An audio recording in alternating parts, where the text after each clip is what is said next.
আর তুই এই যে মধ্যপ্রদেশে খেলতে গিয়েছিলি, তো সেখানে কেমন লাগলো এবং কি চ্যাম্পিয়ন হয়েছে শুনলাম, তো বল তোর অনুভূতিটা কি?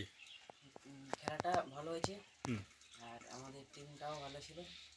উম, আর আমার এই টিম না থাকলে আমি মানে, তুই তো চ্যাম্পিয়ন হয়েছিস শুনলাম, হ্যাঁ, কটা গোল দিয়েছিলিস? পুরো লিগটায় 4টা গোল দিয়েছি। তুই একাই 4টে গোল দিয়েছিলিস হ্যাঁ। পুরো লিগটায়? হুম, আচ্ছা। তুই কোথায় কিসে খেলিস? আমি মিড হাফ। মিড হাফে? আচ্ছা। আচ্ছা, পড়াশোনা কোথায় করিস? পড়াশোনা এই মডার্ন হাই স্কুলে। কোন ক্লাসে? High school, class 10। ক্লাস 10। আচ্ছা, কোচিং কোথায়, ফুটবলের কোচিং কোথায় নিয়েছিস? Geeta sport academy. সেটা কোথায়? ওই মাগুরে। মাগুরা? আচ্ছা আচ্ছা। ওখানে কি কোচিংয়ে পয়সা পাতি দিতে হয়, লাগে? না, বিনা পয়সা ওরা ইয়ে করে? আচ্ছা, কিভাবে ওইখানে মধ্যপ্রদেশে গেলি, মানে সুযোগটা কিভাবে কিভাবে মিললো? জানতে পারলি কি করে যে? ট্রায়াল দিতে গিয়েছিলাম দীঘাতে, ওখানে সিলেকশন হয়ে আমাকে লেটার পাঠিয়েছিল। হুম। তো ওখানে মধ্যপ্রদেশে খেলার জন্য হুম। সিলেকশন হয়েছি প্রাথমিক আচ্ছা পর্যায়ে। আচ্ছা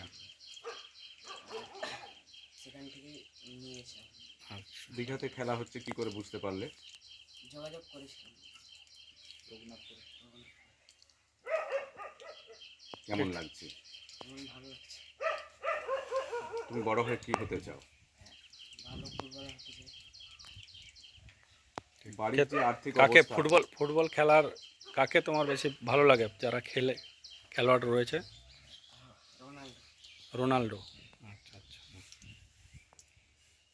আর তোমার এই যে বাড়ির যে পরিবেশ পরিস্থিতি, আর্থিক অবস্থা, এটা কখনো তোমাকে বাধা হয়ে দাঁড়িয়েছে? না, আমার বাবা মা আমাকে সাপোর্ট করেছে সব জায়গায়, সব কিছু করেছে। অনেক সময় তো পড়াশোনা না করলে ছেলেদের বকে বাবা মা। তোমার বাবা মা কেমনভাবে নিয়েছে এটা, খেলাটাকে? পড়াশোনাও করি, খেলাও করি, দিয়ে স্কুলে কেমন ইয়ে পাও, সাপোর্ট? স্কুলে সব স্যার ভালো সাপোর্ট করে। যদি কিছু না থাকে সব বলে, কিছু দরকার লাগলে আমরা করে দেবো, করে দেবো। তোমার নাম? সুভাষ সরেন। এই জায়গাটির নাম? এটা কলুপুকুর।